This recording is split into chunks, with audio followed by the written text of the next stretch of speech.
Nusibu birahmatika, Nasya yang artinya Allah memberikan rahmat kepada yang dia ridhoi, dan Allah gak akan nyanyain kita. Ibu pernah gak disia-siain orang? Pernah. Hianatin. Nah, depannya baik, belakangnya rikem. Ya kan? Kebanyakan manusia gitu. Kalau kita lagi berkuasa, orang datang puji-puji, tapi 5 menit kemudian, baru 5 menit, gak usah 5 menit, 5 langkah langsung diomongin. Ih, dia tuh kok alisnya ketebelan ya. Ih, lipstick itu terlalu merah atuh. Bener gak? Betul ya ibu-ibu? Gak apa-apa, manusia kita koreksi. Ya, nggak usah kita komentarin orang. Mau diri kita ini banyak banget yang harus dikomentarin. Kita lupa, emang kita seringkali lebih banyak melihat yang di depan mata kita. Udah, kalau mau cari yang tidak akan pernah menyia-nyiakan kita siapa? Allah. Manusia, mohon maaf, kalau kita lagi ada pasti datang kayak semua. Kalau kita gak punya apa-apa, astagfirullahaladzim. Alhamdulillahnya nih, berkat 10 tahun di dalam, sekarang ada teman, gak ada teman, alhamdulillah ada Al-Quran. Masya Allah. Temennya luar biasa. Mau tanya masalah apa?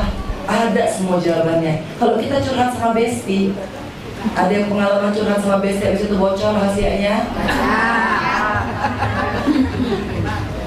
Nggak usah gitu, abis itu dibalik ceritanya. Baru juga telepon jam 9.30, ya kan? Tiba-tiba tutup telepon, langsung dia telepon temennya lagi. Teh, aku baru teleponan tuh sama si ini. Aku mau cerita lo ya, ini bener-bener A1, tapi jangan bilang-bilang ya. Kasihan banget bos ya, nggak nyangka loh dia, kok ternyata suaminya bisa begitu ya. Baru tuh tadi tuh temennya nangis-nangis, bos saya tuh bilang, tapi tolong ya disimpan rasanya, jangan dibilang ya. Semenitnya kemudian kita telepon temen lain, kita ceritakan. Astagfirullahaladzim. Makanya jangan heran kalau ibu-ibu cerita-cerita ibu, besoknya udah sampai ke 1 RT. Ceritanya kalaupun tepat, biasanya ditambahin. Tapi ibu-ibu, kalau kita udah pusing sama urusan diri kita, kita gak akan pusing sama dunia ini berkata apa. Saya dulu dikatakan koruptor, makan duit rakyat, pokoknya udah deh, sampah yang paling hina. Saya gak terima itu. Tapi apa? Saya berkata pun orang gak ada yang percaya. Ternyata Allah cuma pengen mengajarkan apa? Allah pengen ngajarnya ikhlas.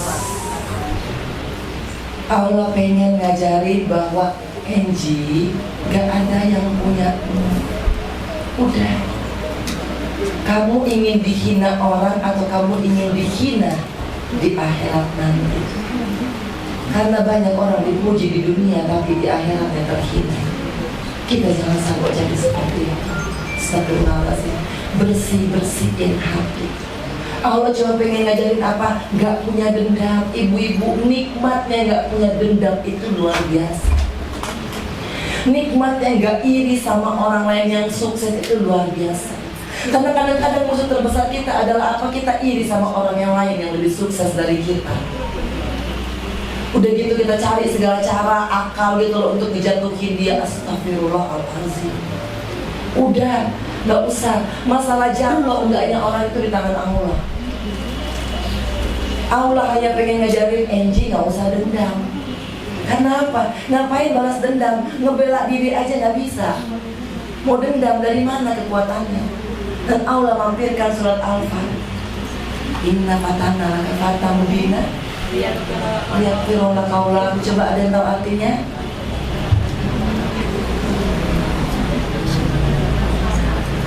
Gak apa-apa ibu-ibu ya, tenang, santai, slow. Pokoknya kita ini belajar. Ibu nggak tahu sekarang bukan berarti nggak tahu besok. Makanya saya kalau tanya Mbak Enji kenapa apa Al-Quran berhadis, saya nggak pernah mau jawab karena apa. Ini semua miliknya Allah. Allah taruh hari ini, Allah bisa ambil besok. Kita jangan sampai membanggakan apa yang kita punya, karena Allah nggak suka orang yang sombong. Artinya tuh panjang ya. Ayat 1 tuh menang. Ibu-ibu kalau mau suka baca surat ini, surat ya sampai akhir ya, ibu ingat di 5 ayat pertamanya itu sebenarnya adalah kunci buat ibu. Apa yang menjadi tujuan hidup ibu? Pertama, kita menang. Kedua, kita tenang. Kedua, kita dapat nikmat dari Allah, jalan yang lurus, dapat ampunannya, pertolongannya, itu Allah. Jadi kalau ibu-ibu ngerasa, saya kok punya ujian begini, saya nggak bisa begini, Al-Quran udah bisa tahu ya.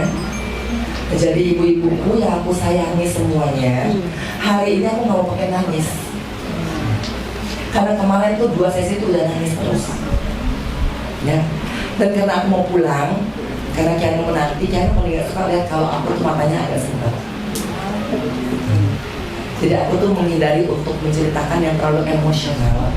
Takutnya karena kalau udah muncul satu kata itu tuh biasanya tuh mata langsung nangis. Karena ibu pasti tahu gimana rasanya kehilangan apa yang menjadi mimpi setiap perempuan yang punya anak.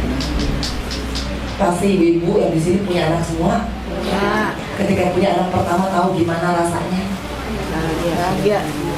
Pengen dimanja, pengen meluk, pengen apa, dan saya nggak dikasih aul.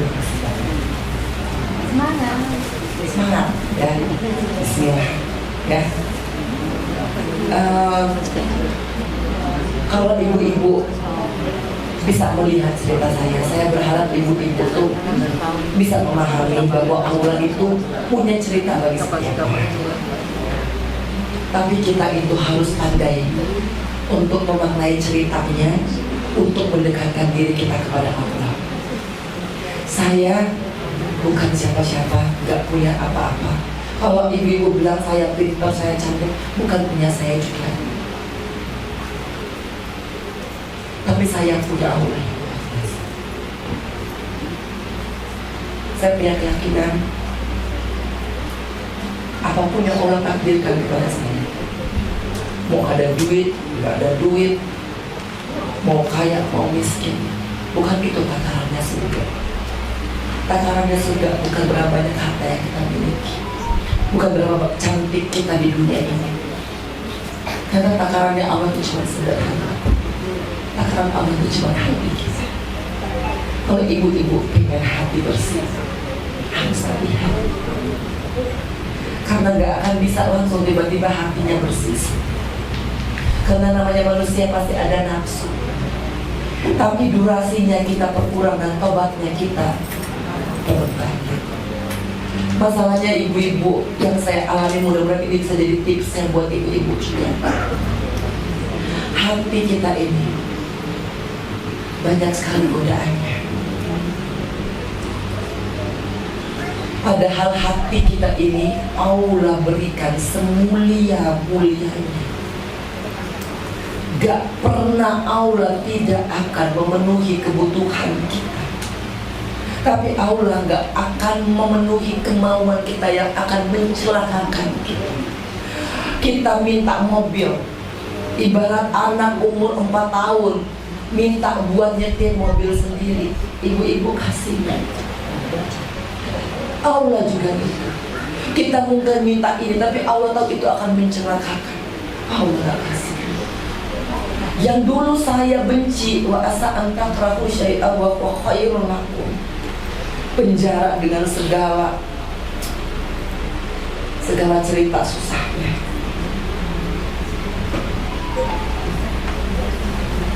Berpisah dengan anak, berpisah dengan orang tua, kehilangan suami saya meninggal, almarhum Mas Aji.